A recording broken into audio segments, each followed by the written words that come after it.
ఎంత పెద్ద ఆటగాళ్ళైనా సరే జట్టు తర్వాతేనని టీమిండియా కంటే ఎవరు ముఖ్యం కాదని team India head coach Gautam Gambhir మరోసారి స్పష్టం చేశారు.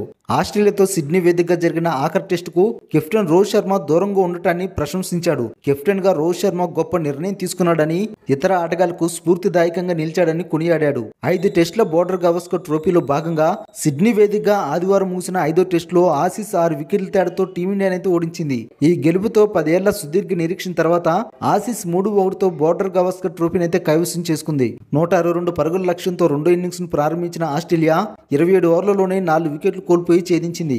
ఉస్మాన్ ఖవాజా 45 బంతుల్లో 4 ఫోర్ల సాయంతో 41 పరుగులు చేయగా, ట్రావిస్ హెడ్ 38 బంతుల్లో 4 ఫోర్లతో 34 పరుగులు చేశాడు. వెబ్ స్టార్ 34 బంతుల్లో 6 ఫోర్లతో 39 పరుగులు చేసి లాంఛనాన్ని అయితే పూర్తి చేశాడు. భారత బౌలర్లో ప్రసిద్ధి కృష్ణ 65 పరుగులిచ్చి 3 వికెట్లు తీగా, మహమ్మద్ సిరాజ్ 69 పరుగులిచ్చి 1 వికెట్ పడగొట్టాడు. గాయంతో బుమ్రా బౌలింగ్ చేయకపోవడం ఆసీస్ కు కలిసొచ్చిందని చెప్పాలి. ఈ పరాజయం తర్వాత మీడియా సమావేశంలో పాల్గొన్న గౌతమ్ గంభీర్ ఆఖరి టెస్ట్ రోహిత్ శర్మ ఆడకపోవడంపై తనదైన శైలిలో స్పందించాడు. ఓ మ్యాచ్ కు కెప్టెన్ దూరంగా ఉండడం తప్పు కాదు, జట్టు కంటే ఎవరూ ముఖ్యం కాదు. ఈ విషయాన్ని రోహిత్ శర్మ అందరికీ తెలిసేలా చేశాడు. చివరి టెస్ట్ కు దూరంగా ఉన్న రోహిత్ శర్మపై రిపోర్టర్లను రాసేటప్పుడు కాస్త తెలివిగా వ్యవహరించాల్సింది అని గౌతమ్ గంభీర్ రిపోర్టర్లకు చురకలంటించాడు. సీనియర్ ఆటగాళ్లైన రోహిత్ శర్మ, విరాట్ కోహ్లీ రిటైర్మెంట్ పై తాను మాట్లాడలేనని గంభీర్ స్పష్టం చేశాడు. ఆటగాళ్ల భవిష్యత్తుపై నేను ఎలాంటి కామెంట్ చేయలేను, అది వారి యొక్క వ్యక్తిగత నిర్ణయం. వారి ఆటపై ప్రేమ, కమిట్మెంట్ ఉన్నాయి. భారత క్రికెట్ ను ముందుకు తీసుకెళ్లడానికి వారు చేయగలిగిందంతా చేయగలరని ఆశిస్తున్నాను.